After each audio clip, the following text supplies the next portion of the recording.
Well, hello and welcome to another edition of the E-commerce Evolution Podcast. I'm your host, Brett Curry, CEO of OMG Commerce.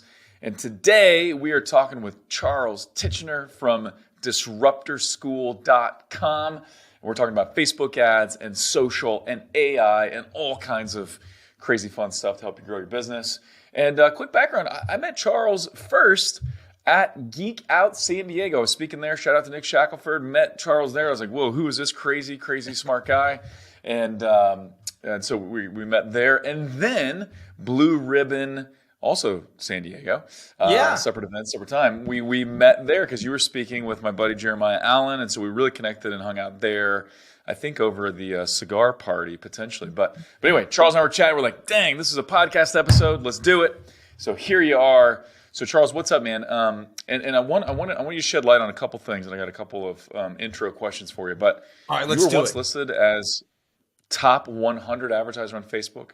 You've generated $1 billion in revenue from Facebook ads. Like, these are some crazy statistics. What do you attribute that to? Like, how have you become this monster, maybe that some people don't know about with Facebook ads? I think it really comes down to three things. First off is luck and timing, in that I basically was spending 7 figures a day before there was a Facebook pixel. So the fact that I was supervisor at Omnicom for the Resolution Media, the performance marketing division, overseeing Nissan and CBS and Henkel, working with Activision and Levi's and Apple, back in like 2013, 2014, just right place, right time, right? So that's always a key place of things. There's nothing you could beat that. Totally. I think a second thing was that I did get a very strong background in data science and analysis. So I have like an MBA from a Harvard Business Review. And what that really helped me do was, when I was spending that money, I was always doing case studies. I was always doing very aggressive testing. And what that meant was, back at the time, there was like one rep at Facebook for everybody west of the Mississippi River. And nobody wanted to talk to them because Facebook was this ugly redhead stepchild of a thing that everybody in the room was all about Yahoo. Nobody understood it. Yeah. So me and this guy became best friends. And anytime there was a new tool, or they were building up a new team or new, ad type, I had a 7-figure budget to test it. One of the first big wins we had was I launched the first lead gen ads on Facebook.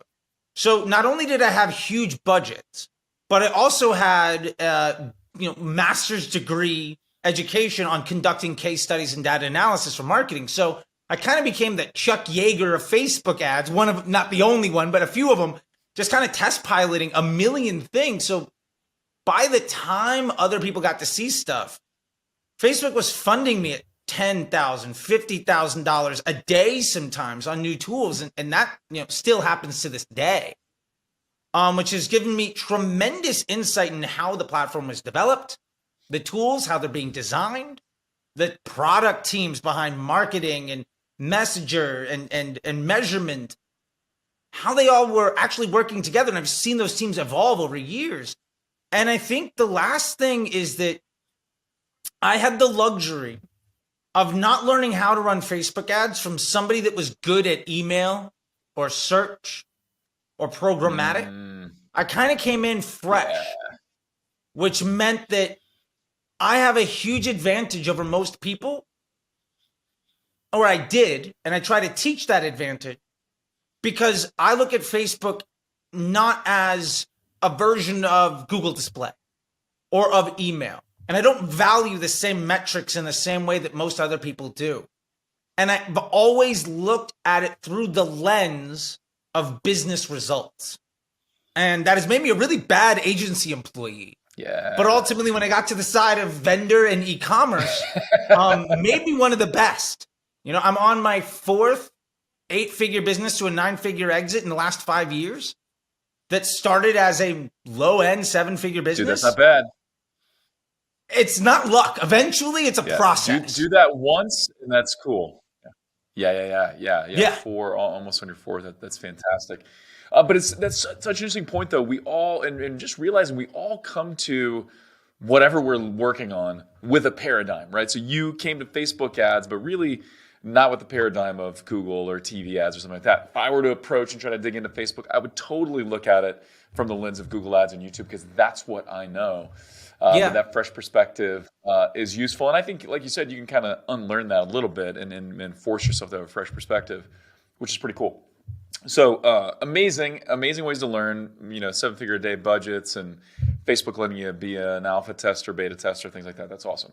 So fast forward to today, quick shout out to Triple Whale and Raba, mutual friend of ours.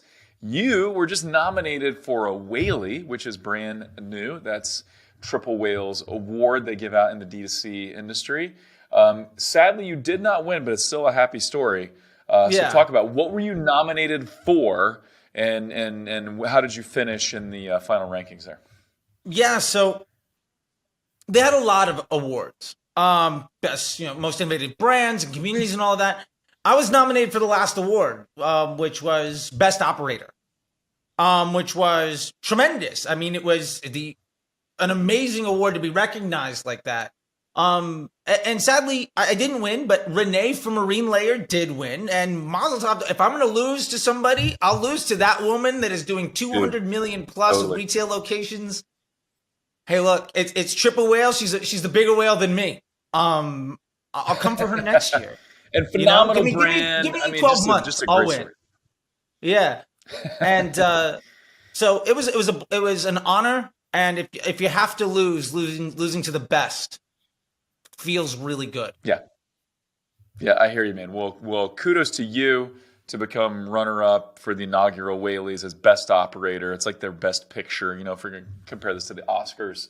Yeah. So well done, and tip the hat to Marine Layer for sure. So awesome, man. Well, let's dive in. So we're going to talk Facebook and TikTok and social and AI and a lot of fun stuff. But what are some of the changes that have happened with Facebook ads over the last 6 to 8 months that maybe some people aren't aware of yet? Yeah, I think the biggest change that we're seeing is the unfair advantage that Facebook is giving to Advantage Plus campaigns right now, which is a certain style of running an ad. It's a certain campaign type that's an option. I was doing some of the tests about a year ago where they were giving us about 10,000 a day to test it. And it's a slight change in the way that Facebook is using their data to target the right people to get results. Historically, once Facebook introduced the conversion pixel, which again, I remember when that was more traumatic to the industry than iOS 14 ever was. Which, was just wild. Like iOS 13 was a roadblock, like a speed bump. You know what I mean? In comparison to the end of days. The conversion pixel, that was traumatic, mostly in a good way, right? For Facebook advertisers, it was traumatic maybe for the rest of the industry. Yes and no. I saw so many agencies refuse to adopt the conversion objectives. They really dove into PPC. And Facebook, to be fair, was designed to compete with Google Display. And when they refused to adopt machine learning, there were folks that bought into it that were really successful. All the brands that got really big in 2016, 2017, 2018, because Facebook ads are really easy, adopted it.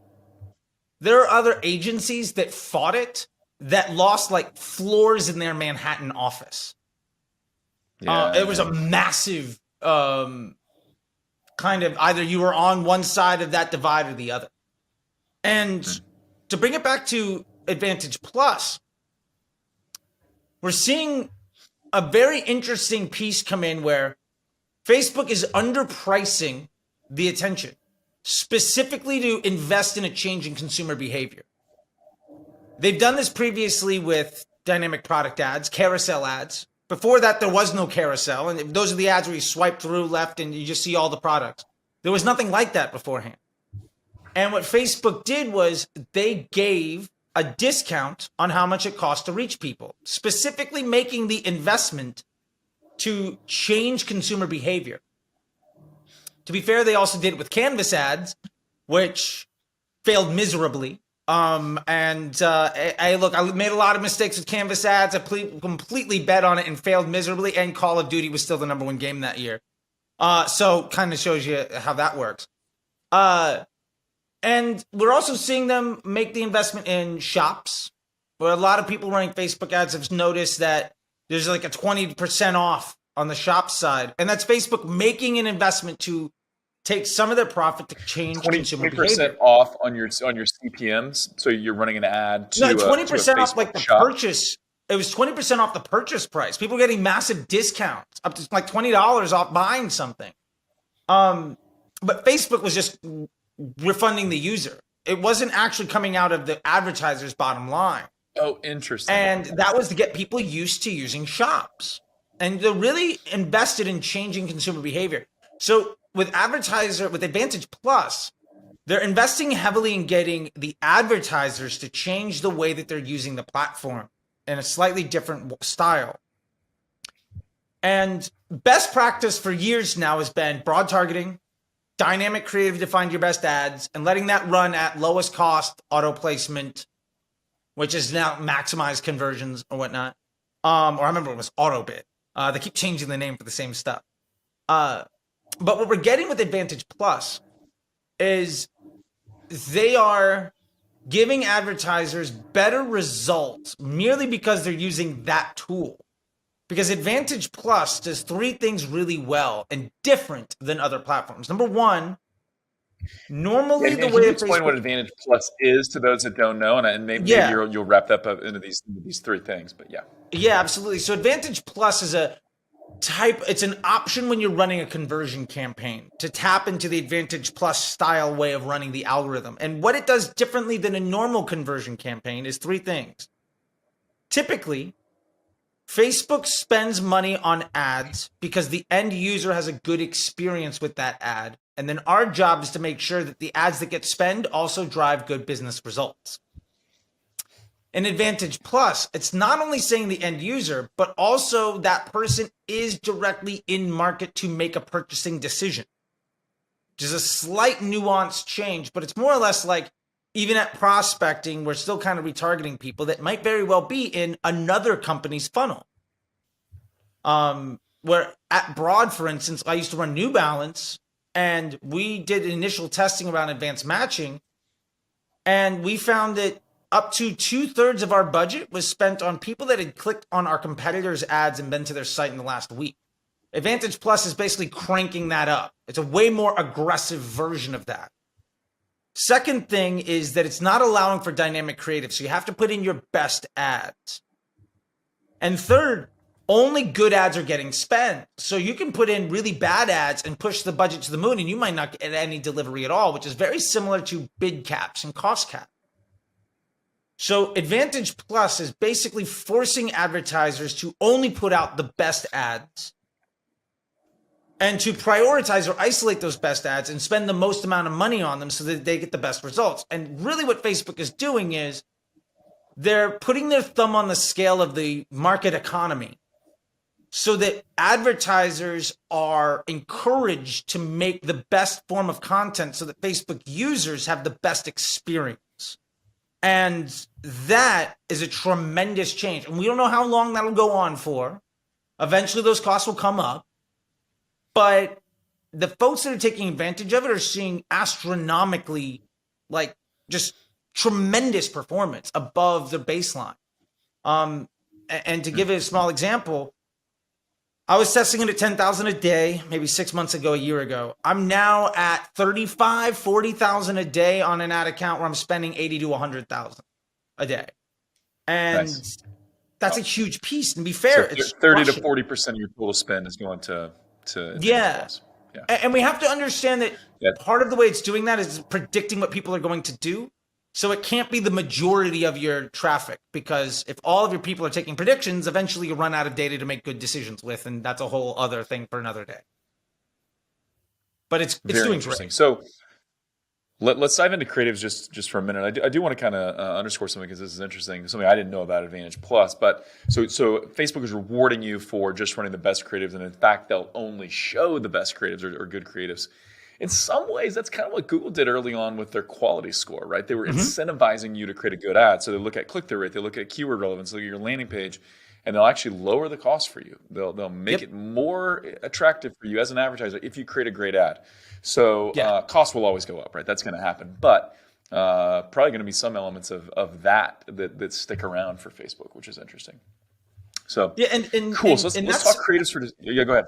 I was going to say, and that's how Facebook's always worked. This is just a far more aggressive nature than what we've used to seeing. Sort of like how TikTok is the most aggressive content suggestion engine ever. It's sort of like the YouTube suggested video, but on steroids with a nuclear bomb attached to it. Sort of the same thing. Got it. Nice. That's awesome. So let's talk creatives. So what creatives are working right now, and or what are some of the creative mistakes that you see brands making right now? Yeah, I mean, I think probably the biggest mistake, let's start there. Let's tear it down and then build it up. I think the biggest mistake people are making and brands are making is they think that there's a best kind of creative. And so they're constantly chasing whatever that screenshot they saw, what worked. I can tell you this. I'm working with a brand in the clothing business, apparel and accessories. They'll do over 150 million this year. And they run only square static images. I also personally am a partner in a clothing business, and we spend 75-80% of our money on videos that were kind of designed for reels. Some of it is UGC, some of it's highly produced, some of it isn't. The point there is, what does work is what you do well and how people are used to hearing from you. Almost every brand that you know has an identity. Like I've been sipping on this Liquid Death, right? So Liquid Death is great around branding. Unbelievable. Liquid brand. Death- If you don't know the Liquid Death story, you got to pay attention. Yeah. Yeah. Now, if Liquid Death, what they've done is they basically took the Warped Tour, Ozfest, all of that type of vibe, and they turned it into a water business, which is great. Now, if they came out with an ad that felt like a Gap commercial because everybody else was winning with it, that ad wouldn't do well. Now, it might work for everybody else. Maybe that works for Dasani and it works for, all the other brands on the shelf next to them, but it wouldn't work for them. And what's most important is figuring out how you can communicate with, inspire trust in a relationship with your target customer base, and then ultimately continue to hammer that home. And think of all the different types of ads that you've seen on television, all the different commercials over the world, and we still have the Geico Gecko. We still have, Flo Totally. from Progressive. We still have the M&Ms, right? We still have the polar bears at Christmas for Coca-Cola. Know what you do well and leverage that as much as possible. That's the greatest hack to creative. But I love this. What you do well and how people are used to seeing you, what generates trust, and then go all in on that. Yeah. But yeah. What else? What are your other thoughts? Yeah, on so creative? the most important thing to do in creative is figure out what is your unique positioning in the marketplace. How do you define your own little piece of the pie? And then how do you make that pie bigger? That's really the trick. I will tell you this. If your strategy is to chase what's working, you are only going to ever be a lesser version of 80% of the market. If you want to be elite, figure out your identity and stick with it. Like, if you changed your clothes and the way you talked every single day and went out into the world, you would have no friend.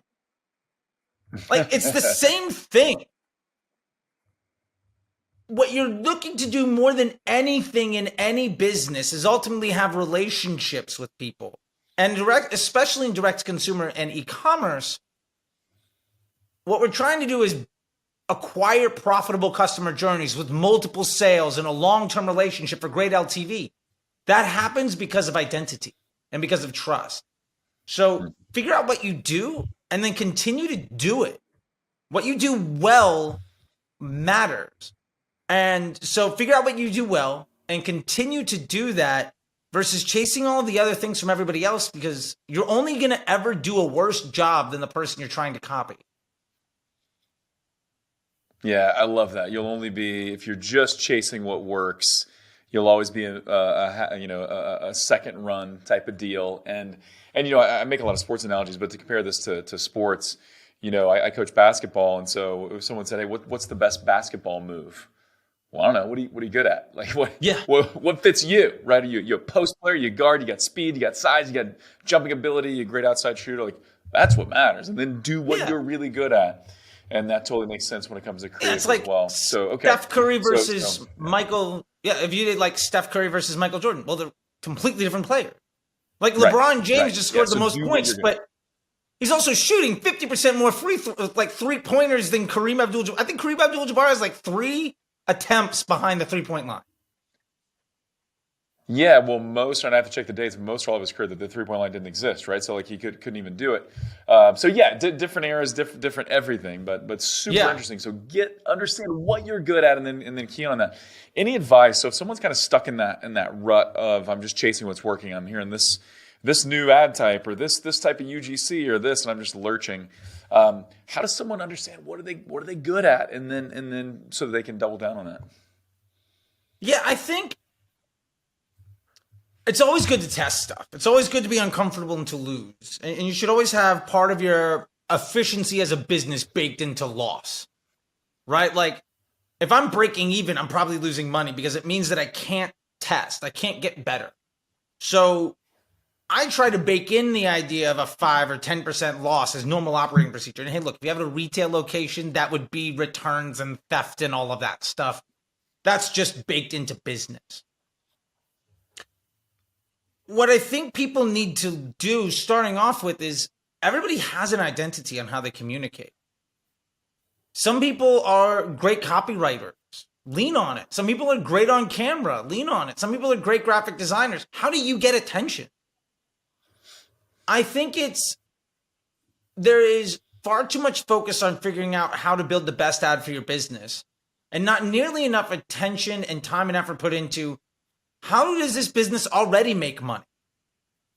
Why don't we just do more of that?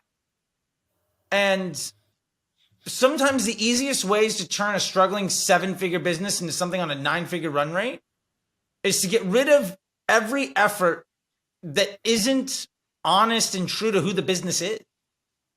Like if you have a beautiful product, just show me a picture of the product. Like I brought TRX to market, and if you just took a picture of it, the most beautiful pictures in the world will never sell it. We had to do a video. Sorry, what is TRX? The workout equipment from the gym, the yellow bands. So I brought that to market. A picture wouldn't do it. We had to show a picture videos of a rubber band. Like, what do you do with that? Yeah. There was no concept. So the best way to get somebody's attention, and you know this even when you're trying as a business owner, trying to sell the product and get people interested. What are you doing in person? How are you communicating? You can't just say, hey, look, here's some military grade rope. Like, great. Am I supposed to buy that? What am I supposed to do? And say you can show somebody what's going on and all of a sudden it clicks. Being able to figure out how you can earn somebody's attention and then monetize it has very little to do with like the kind of ad that you run. Like the ads that you run are an appropriation of that knowledge. But if your business isn't successful enough to have cash flow before you run ads, the ads are never going to make you successful. And I think that's one of the biggest pain points people have is they think the only thing missing is good ads. Like they think I've got a great business. All I need to do is get on Shark Tank and have somebody give me money. Like that's not the way that it works. You have to have something that works so you can pour fuel on that fire. Facebook ads is just fuel on the fire. It amplifies your existing business model.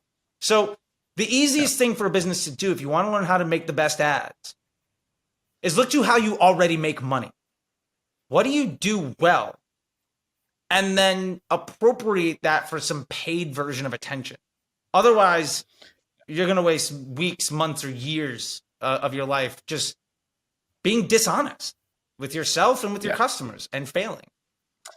And people feel that, right? When you're not totally honest or you're not true to who the brand is or who your product is, people feel that it comes out in some way in the Oh ad, yeah. and it just kills the believability and the effectiveness. And I love how you kind of broke that down. It's very simple but very powerful. Is how do you best get attention? How do you best get attention for your product? And then how do you best demonstrate it and allow that story to come to life? And yeah, if I'm selling artwork, maybe just a picture of that is all I need. Or it's like a really unique piece of clothing. Maybe just the picture of it is all I need. But if it's workout bands, a picture that's not interesting or compelling at all. So showing the workout and showing the results and showing all of that, super interesting. And so really comes down to identity and who are you and how do you get there, and who are you? Who are your customers? How do you get their attention, and how do you show why your product is awesome? Anybody, Yeah. and I know this is a bit of a dangerous follow-up because you just said, hey, don't just chase the best because then you're going to be a second-rate version of that. But I do think there's value in getting inspiration. There's not value in copycatting. But Yeah. anybody you would recommend that we pay attention to that just does this exceedingly well, where we should try to be remarketed by them or check out their Facebook ad library or something like that? Anybody that's doing this really, really well? Yeah, I get this question all the time, and what I would say is this: find the people in your business that are your competitors that are better than you. Everybody has them. Go be a customer. See how they treat you. Go to their website, add things to cart, shop around. Take an idea of what their store feels like. Like if you were to start a grocery store today from scratch, you're going to build off of every time you walked into a grocery store, the Publix or the Vons or the Piggly Wiggly that you're used to going to, right? There's a format, there's a style. So there's an old saying that I love: you're only as good as who you steal from. And the idea of that is you have an identity, but you need, in order to really evolve that, all of the identities that we have is appropriations of inspirations that we've had. So my best advice, and I'm actually not a huge fan of Ad Library. I think it's a wildly overvalued resource because it doesn't give you context. If you don't know if this was a good ad, a bad ad, or somewhere in between, right? You just see that it's an ad. That's all you can tell. Yeah. Right? Yeah. If you want context, go be a customer of your competitor. Like, if you were to spend, I was doing this when I was building 310 Nutrition years ago. I literally went to all of our competitors and I bought their products. I joined their communities. And I got to understand the words that people use, the messaging that came across, the content types. My Facebook feed was full of ads. My emails were full of ads. I had gone through the experience of the person that I'm trying to reach and understood what they're doing so that I could then go be with them in that stream and just give them an alternative. Coming in just assuming that you deserve any attention from anyone is, well, it's a losing battle. And so my best advice is go out there, experience the world like your consumers. And if something inspires you, you're like, wow, they're just doing better. Go try it. And what I found is when you're inspired by somebody, you'll appropriate what they're doing in a way that feels more like you than hiring whoever they hired to do that job for you. Like the Harmon brothers got 1 million people wanting to work for them because of the pooping unicorn ad, right? Right. But that only worked Squatty Potty, yeah. for Squatty Body. Like, right. Yes, they're great, but you can't use that ad format for jeans. It just doesn't work. Right. So that's my number one piece of advice is if you want, go out, be your customer, be your own customer in the world and see what inspires you. And then just appropriate everything possible and have an allowance for failure.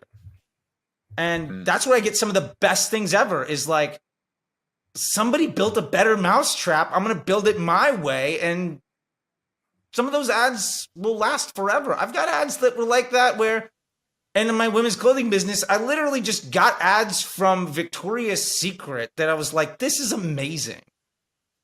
I built a version of that ad and it spent nearly $2 million in the last year. Wow. Great.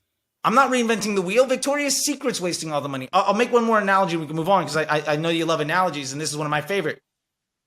McDonald's is the only fast food restaurant that researches locations. Burger King and Wendy's and everybody else puts themselves across the street from McDonald's. Just be Burger King. They're ridiculously successful. Right. Yeah, and Walmart, or I mean, McDonald's just got the cash, and they've got the methodology, Yeah, let them go. plan, and they're more of a real estate business than anything else. A lot of people don't know that. If you watch the movie The Founder, you know that. Like, their McDonald's is more about real estate than anything else. So makes sense that Burger King and the others just go where McDonald's is. I love it. Awesome. So yeah, this is such good stuff. We could drill into any of that and have a blast. But let's transition a little bit. So let's talk Facebook, or let's talk TikTok. So what are some of your thoughts on the short term, near term for TikTok, both organic and on the ad side? I love that. I think it's a really interesting place. What I can say with TikTok and with Facebook, YouTube, any optimized CPM platform, I want to set the table here real quick. And remember that ads are nothing other than organic content that you pay for people to see. Mm-hmm. And they run on the same algorithm. So if something does well organically at earning attention, it will almost assuredly do well as paid media at earning attention. Now, whether or not that attention that you earn is monetizable is something completely different. But with that being said, TikTok is the most aggressive content suggestion engine we've ever seen. And if you use TikTok, what does that mean? It's the most aggressive content suggestion engine. Yeah. So if you were to use TikTok for an hour or two and just swipe on things you don't like and like the things that you do, you're going to only have a feed full of things that you enjoy. And you can program TikToks. Like, I've done it once where I was working with a business, and what we did was we made a dummy TikTok account, and we only went through all of their competitors and liked and watched all the videos of all their competitors. Now, whenever they open up TikTok, it's merely just an inspiration machine. And so the point of that is it's extraordinarily personalized. It knows what you're watching and wants to show you more content like that with a million different data points that they're looking at. And I think that that is something that no other platform can do because it's not really in the nature of that platform to do it. YouTube rabbit holes, we all know about that. It works on a slightly different thing. YouTube rabbit holes is more about the topic of the conversation than maybe the style of the delivery, right? The keywords and all of that stuff, which is great. And then in Facebook, they show you content based on what you like to see, based on all the websites you've been to and all the places that you've been and where you spent money that time of year or what you're in the market for. TikTok is very much about like, this is what gets somebody to spend 5 seconds of their eyeball here. We're going to give you that as much as possible. And with that in mind, I don't think any other platform will be fundamentally able to make TikTok obsolete because it would be out of their core user experience to do so. I think that probably the closest we will get is Instagram Reels or maybe even Facebook Reels that are inside the app because those don't have an identity as much yet other than trying to be TikTok. When it comes to TikTok ads, I think that if you hit on creative that does well, you can do exceptionally well with it. There is a huge issue with TikTok or a difference between TikTok and Facebook. There are two huge differences. Number one, a good Facebook ad can run for years. Anybody that insists that ad fatigue is real, that's misinformation. I've had ads that have run for 2, 3, 4 years. I have ads that I built 4 or 5 years ago that every now and again I still see in my feed. Yeah. Like that stuff happens. The half-life, the longevity of a Facebook ad is basically forever. And same with YouTube. TikTok. Same with YouTube, yeah. Same. We've got YouTube ads we've run for years and spent millions of dollars on the same ad and just keeps cranking. Like my buddy Sean Cannell from Think Media, he's got like an affiliate video of like Father's Day gifts. And every year in June, he gets, an extra couple million views and a big check. Like It just happens like clockwork. He made that thing in like 2013 or something like that. It just happens. It's evergreen. Yeah. TikTok, though, maybe 2 weeks. That's all that's all however long it'll work. Because TikTok is also part of that suggestion engine is also new. The aspect of new as a value point is extremely high. Now you could maybe run something again in a couple of months and it'll work great, but it means that the churn rate of content is massive. And that churn rate has far more to do with time than with money. That ad might last for 2 weeks if you're spending $50 a day. It might last for 2 weeks if you're spending $20,000 a day. So there's a big issue there. And being able to consistently deliver that quality of content that's monetizable. And the other side of TikTok ads is it'll never be as smart as Facebook, Google, or Facebook or Google. And it has far more to do with the fact that Facebook and Google have a leg up of over a decade of communication and location and transactional data. So I think there are places where businesses can leverage TikTok as their unfair advantage in the marketplace to scale. I think ultimately, though, there are few scenarios where TikTok is an evergreen, isolated growth and acquisition channel at scale. It just won't work because totally makes sense. Other places are better at acquiring cash flow in a more stable fashion. So it's just too hyperbolic and honestly just not smart enough. And it can never catch up because as fast as it gets better, everything else is getting better faster. Right. Totally makes sense. Love it. We could drill into that too, but we're running out of time. So I want to transition and talk AI for just a minute. So how are you using Chat GPT or other AI to help give you superpowers or give you an edge or help make your marketing better? Yeah, I love it. I mean, Chat GPT is the latest version of the AI. And to be fair, I've been using Facebook's version of that for years. It's called Dynamic Creative. And I don't spend a single penny on Facebook without having ads tested and proven and created through Dynamic Creative, which is Facebook's version of Chat GPT. And so that's a superpower in that I literally will only ever test in that environment. I never have a single account with a single penny spent on anything that's not developed that way. And for Facebook, I use something called the 3-2-2 method, which is 3 creatives, 2 headlines, 2 sets of copy. And we could dive into that forever. But the point of it is that's giving the AI the best opportunity to create the best user experience so that ultimately I'm buying the lowest priced attention for the highest quality user and targeting the individuals in the most sustainable way to attract the most consistent type of attention. And from then, it's my business model that monetizes it. Using tools like ChatGPT to handle the copy side of things, I think is something a lot of people are using. As a very light end, I'm using ChatGPT to develop YouTube titles and email headlines, right? To see what gets good open rates and checking against vidIQ keyword scores. And to be fair, those are also really, really great for my Facebook ads. If this gets a lot of clicks on YouTube and a great email open rate, well, you better believe when I drop that on a Facebook ad, it's going to crush. Absolutely. I think it's also really important to use ChatGPT though as a way of understanding how consumers behave. So you can put in there like, give me 50 reasons why somebody has this pain point.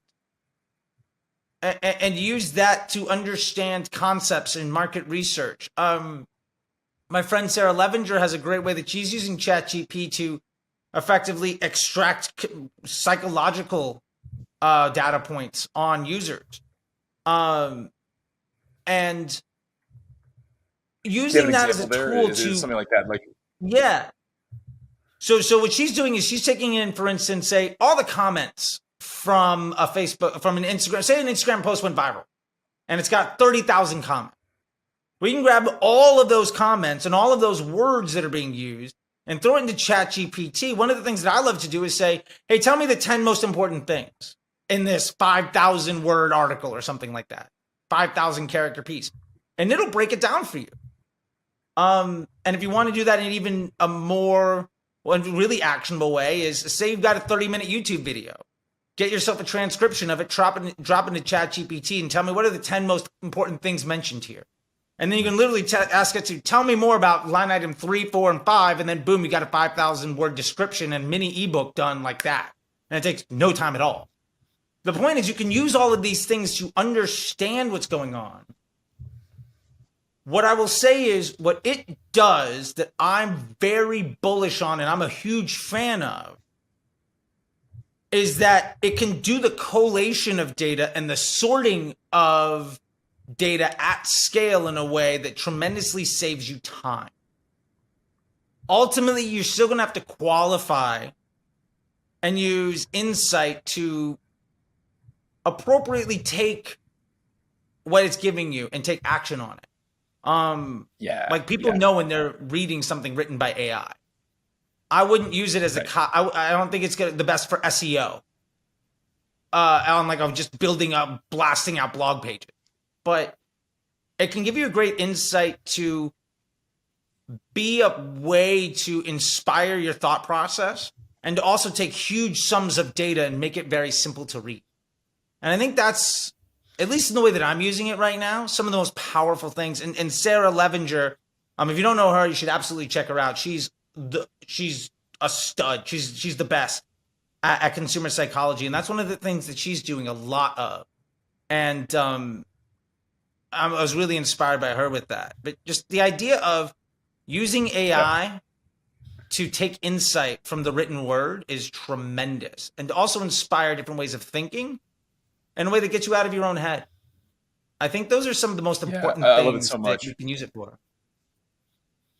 And I think it really comes down to a lot of what you described comes down to two things, right? Asking the AI better questions, right? You only get good results if you ask good questions. And if you give it good data, like, hey, look at all these comments, tell me the top 10 takeaways. But then being able to quantify and qualify and say, yeah, but it's really these things, right? Or this doesn't really make sense, but this does. So, I love it, man. I'm super excited. We're using it as a team and really just playing around with it. I think that's a key too. Just play around with it and see what you learn, and new ideas will be sparked as you go. So let's do this, Charles. I know we got a hard stop in just a couple minutes. I know you're very active on TikTok. You're a great follow on TikTok. Good follow on Twitter, LinkedIn. Where can people connect with you, and then out on the socials, and then talk about how they can connect with you at Disruptor School? Yeah, so I'm at CT the Disruptor on all socials, and at Disruptor School on all socials. And you can go to disruptorschool.com to check it out. If you are on a social media account where you're not seeing me, let me know, and I'll make sure to add it into the flywheel. But I'm literally everywhere all day, all the time, which is sort of my unfair advantage. I love making content and talking to people. I think my wife would wish that I put my phone away a little bit more. But hey, look, that's my life. These are the problems that I have. Dude, you're very good at content. Yeah. Sorry, keep going.